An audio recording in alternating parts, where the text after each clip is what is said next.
真係好無可奈何。我自己知道唔得，我本身一個好中意自由自在嘅人，唔中意被任何嘢控制。咁無啦啦被酒精控制，我覺得好痛苦。幾次自己想戒回想戒唔甩，人都要叫我去醫院戒，而且仲嚇我話你戒酒癮比戒海洛因仲要困難啊！醫院至少住2個月，哇！我一路猶豫唔去戒。結果有一次有個機會撞到一個牧師，我諗住我本嚟都睇過下聖經㗎嘛，我試下，我話我聖經上邊講2個人祈禱上帝就聽到喎。牧師話係啊，聖經係咁講啊，魏先生你都睇聖經，我話睇啊，咁我同你去祈禱下。佢話你想做咩啊？我話總之我有啲事求上帝啦，就係。個牧師好驚啊！佢話：哎呀，我話魏生上帝唔限神蹟好耐㗎啦，真係。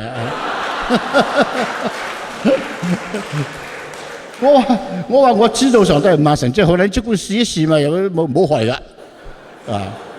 我根本都唔知道祈禱嘅方式係點樣嘅，完全冇祈禱過。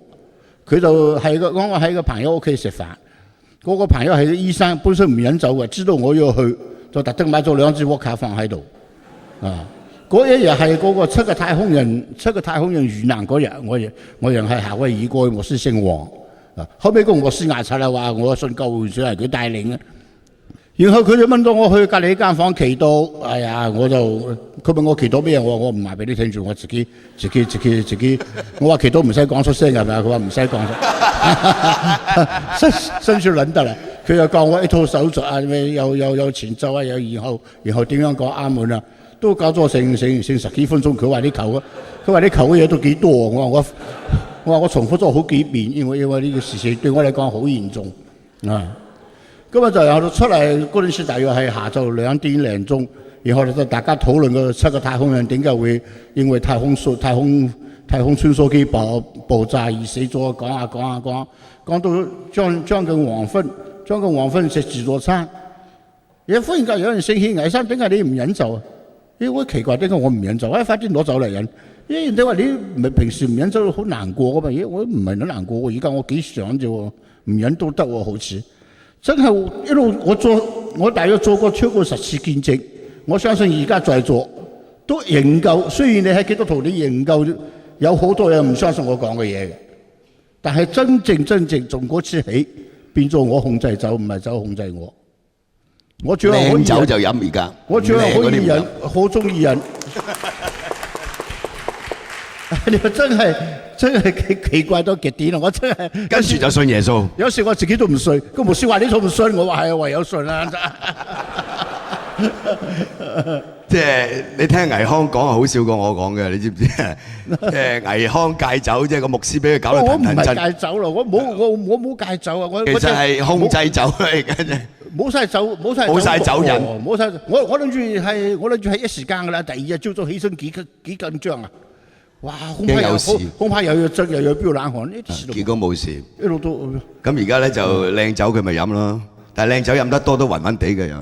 唔係啊，我而家後尾從奇妙個變化，咁啊又飲咗10年8年啦，又一樣飲多又得，即係飲多又得，飲少又得。我揀啲靚酒嚟飲啦，唔飲伏卡咁難飲嘅俄國酒啦。忽然間又有一日出去食飯，飲咗2支sake，本來我飲親sake係10幾支噶嘛，飲咗2支sake啊，面又紅，又頭又暈。我發生咩事啊？係咪有病啊？又唔係有病喎。我老婆話你飲醉啦，我話有冇搞錯？2支sake飲得醉啫。我真係從此酒量都冇埋啦。呢邊我冇賭過，我中意有酒量嘅。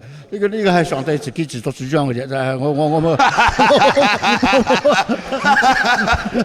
冇賭過個唔要酒量，所以而家有啲後生仔好牙擦，你又話飲酒嘅，你做唔做？我哋唔知你都未死過，你嗰陣時撞到我話5個你都唔夠癮啊！真。而家我冇聲出啦，我係唔得唔算。倪康咧就即係寫呢個科幻小説最出名咧，大家都知道啦。即係中國人有中國人嘅地方都冇乜人未睇過衛斯理㗎啦啊！咁但係佢又話佢試過講過話耶穌係外星人，嚇到嚇到嗰啲牧師腳都軟埋。點解你今日仲認為耶穌係外星人？唔係呢個係你講法太籠統，我相信耶穌應該要具體啲講。耶穌上帝同埋其他宗教所信奉嘅神啊，係一種唔屬於地球嘅一種超力量嚟嘅。呢個力量可以影響你，可以接收到你嘅信息。我哋所以要禱告俾上帝知道，就係要傳遞我哋腦地波嘅信息上去俾佢啊嘛。佢知道咗，佢會回應你。佢覺得有需要，佢就會回應你嘛。唔係你點解會回應你？就係一種咁樣嘅力量。呢種力量係人嘅，同人嚟比實在太渺小啦。即係好似我哋睇隻蟻咁，佢睇你啊。所以你一定要基督教道理更加簡單，你只要信就得噶啦嘛。你只要信佢，簡單一個字，信。好簡單嘅，佢又唔要你點樣去研究？唔使交會費。你唔好考驗佢，你只要真係要你。所以我覺得呢個信字非常緊要。你除非你唔做教徒，做咗教徒你一定要攞自己完全交俾上帝。我自己冇晒空晒，完全由佢嚟控制你，你就自己唔使擔心就得噶啦。咁好着數喎，咩都俾晒佢，自己乜都唔使做，仲可以得永生。咁啊嗱，即係我哋呢一 part 咧就短短地啦啊，咁因為頭先教授都好詳細講咗個主題，咁我希望咧可以我哋有啲時間咧，即係我係比較想台下多啲人，咁我又可以答下問題嘅，你問我又得係咪？因為我講自己嘢講好少，因為我今日好難得咧，倪匡嚟到，我想倪匡可以講多啲啊，所以又倪匡又唔中意自己揸住一個咪喺度夫子自道嘅，啊佢又中意有人撩下佢啊問下問題。我唔識特別嘅，好似頭先陳教授咁樣，一個人講。我完全唔知點講，我有人哋問我可以有啲出嚟。所以佢寫小説都係嘅，佢有時同我講，佢係啲即係唔知點解啲人會揾佢寫，佢都唔知自己寫乜。佢鋪都係嘅，寫完嗰本書，我都唔知自己寫乜，你係咪咁講？我真係唔知自己聽日寫乜，今日寫乜知嘅。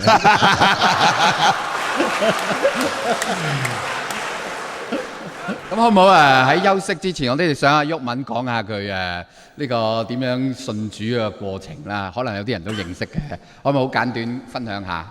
你啊，毓民。我信咗好多年嘅啦。其實細個我小學讀教會學校，中學都係教會學校啊。咁但係真正好似阿倪匡咁講，即係將自己交俾上帝咧，就係即係03年啊。之前都係，因為我哋係從一個即係作為一個知識分子嗰個角度去睇呢個基督教啊，即係小學、中學就因為你強迫要讀聖經，係咪啊？細個嘅時候就因為有奶粉派，因為嗰陣時好窮，係咪？即係我哋一見到耶穌就開心㗎啦，有奶粉有餅乾，係咪？喺鑽石山個教堂度就攞餅乾。咁但係你大啲個諗法又唔同。咁我同阿攬叔都係知天命啊，知天命嘅時候，即係真正。將自己交俾上帝啊！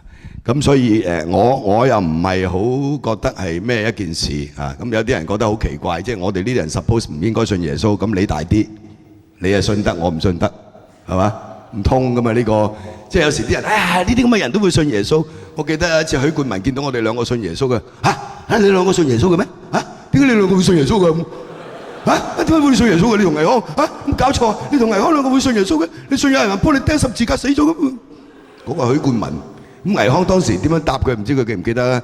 佢話呢啲嘢好難同你講，我同佢傾到偈，你又傾唔到，係嘛？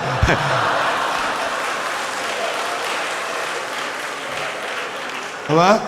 冇得解喎。跟住佢就講啦，信耶穌最簡單，一個字叫信，係嘛？信就得㗎啦。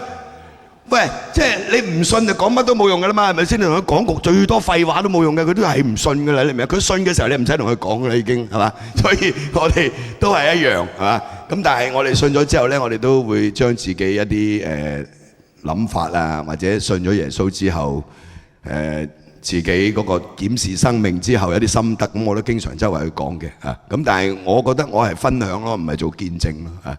即係見證就有啲人佢會又係一種方式，我哋嗰啲又另外一種方式啊。譬如我會有啲議題分享嘅，我要。